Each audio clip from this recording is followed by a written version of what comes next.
How do you cross a river? Well, bridges. Always a good option. I say that. Often a good option. Some bridges are a little bit less inspiring than others. And some bridges, to be honest, a little bit more terrifying than others. But still, if you need to cross a river and a bridge is available, it's a good way to go. Having said that, mankind hasn't always had bridges. The first bridges were developed about 3,300 years ago, shortly before the first Nokia phone was released. And before that, mankind has to use other techniques to cross rivers. Things like, for instance, stepping stones. Always a favourite. True, they do leave you a little bit exposed to shark attack. And not every river has a nice set of equally spaced stones placed to cross it. But if you find yourself transported back 3,400 years into the past with an urgent need to cross a river, then stepping stones, always a good option to go for if they're there. If they're not there, you may have to go for fording the river. To clarify, I'm not saying use a Ford Focus. That can go badly. Rather, I'm talking about finding a spot in the river that is shallow enough that it is, broadly speaking, possible to walk across the river. If you want to go with this option, there is a very handy website called www.artofmanliness.com, which goes into some very practical suggestions about how to cross a river. I've thoroughly recommended this website. It not only has practical advice, it's also got, to be honest, some top-notch artwork. Quite outstanding, it has to be said.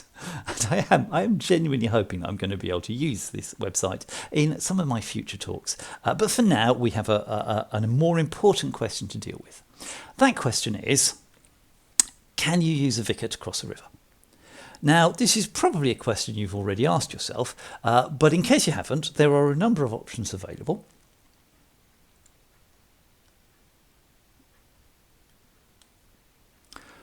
But, rather surprisingly, some of those don't work.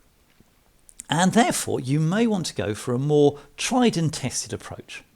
If you want to go for the tried and tested approach, which has been shown to work in the past, what you will need is 4 vicars, 2 long poles, and 1 Ark of the Covenant.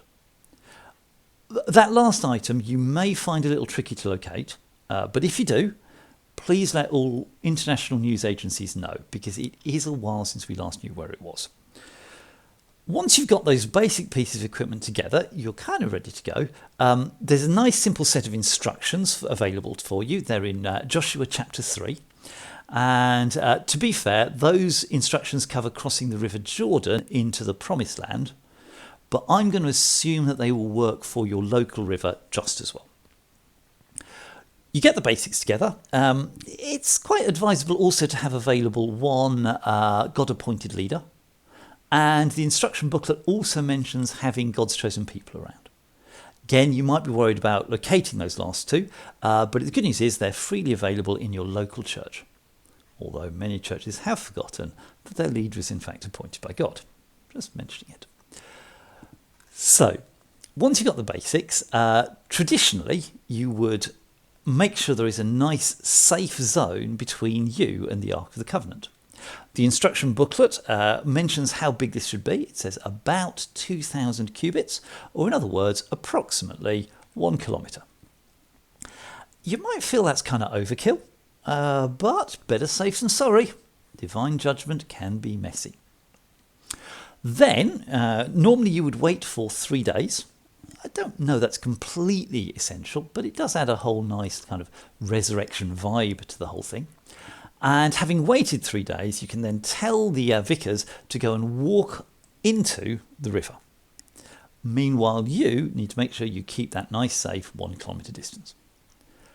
At this moment, I should mention that when you suggest to the vicar that they go and walk into a river and wait in the middle of the river for about half an hour until you arrive, they may be a little sceptical about the whole thing. But the good news is, this is where all your hard work finding a God-appointed leader will really pay off.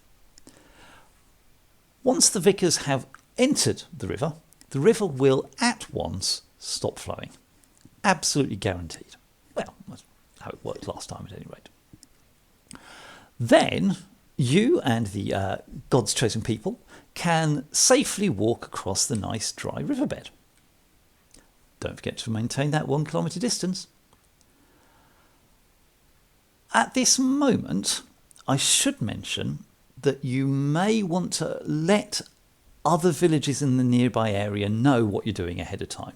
I'm just saying that because last time they did this, there was a bit of kind of backing up of the water upstream, and that too could potentially be, messy.